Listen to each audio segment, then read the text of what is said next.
সালাম আলাইকুম। তোরা আবার এই জায়গা তারা থেকে থেকে ষড়যন্ত্র করতেছো তাই না?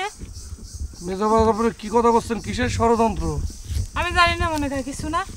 ওরা দুই বোন যে ষড়যন্ত্র করেছে তার সাথে তুই আর মহসিন একদম সম্পূর্ণভাবে যুক্ত।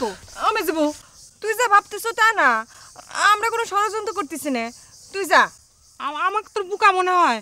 তুই কি মনে করছো তুই সে কথা কলি আমি বিশ্বাস করব? আমার সমস্ত বিশ্বাস তুই ভাঙিয়ে দিছু পদ্ম। ও আল্লাহ, এই যে আমি চোখ ছুঁয়ে করছি, নিশ্চয় থেকে বিয়ের চিন্তা বাদ দিছি, তোর বিয়ে আর সেটাই আমরা চাই। খালি চালি তো হবি না বোন, আশিকির সাথে করে আমার জন্য একটু দোয়া করে। দেখ এ মাথা শুয়ে করছি, আমার বিয়ে হওয়ার সাথে সাথে তোর দুলে ভাই কয়া তুগারে দুজনের বিয়ের ব্যবস্থা আমি করে দেবো। সারণ করে লাগবি রে, সত্যি করছি করে দেবো। কে রে আমার ছোট বোন কারে বিয়ে আমার স্বামী ছাড়া কিটা ঠিক করবি? ভাই তুগার তো বিয়ে ঠিক হয়ে রয়েছে, মহসিনের সাথে করে আমার জন্য একটা পাত্র দেখ না ভাই।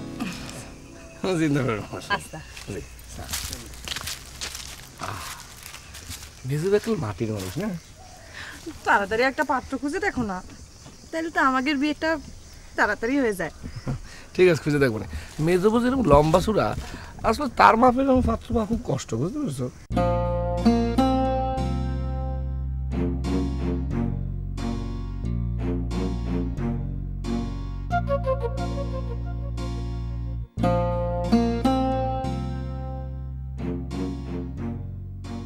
আপনার সাথে একটা জরুরি কথা আছে আব্বা। তার আগে আমার মাথা ছুঁয়ে কিরে করা লাগবে, আমার কথাটা আপনি রাখবেন। তুই আমার যতই কিরে করাস, বড়টা থুই আমি ছোটগুলোর বিয়ের ব্যবস্থা করবো না। আমি মরে গেলে তোকে যা খুশি করিস। আমিও সে কথা করছি না আব্বা। তাহলে কি কথা করছিস? কও আমার কথাটা তুমি রাখবে? আচ্ছা ঠিক আছে, ক।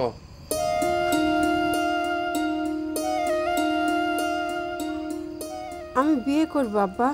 তো আমি কি না করেছি?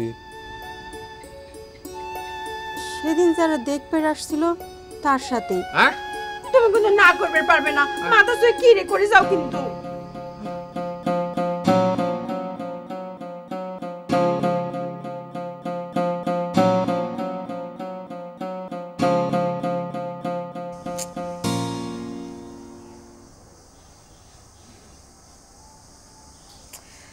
আচ্ছা তুই কি রাজি হয়ে গেছু?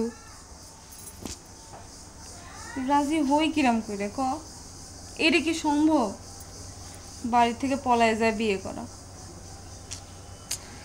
এখন যদি না করি তাহলে তো আশিকা কোনো সম্পর্ক রাখবে না। কি এক ভেজালের মধ্যে পড়ে গেলাম, কি যে করি।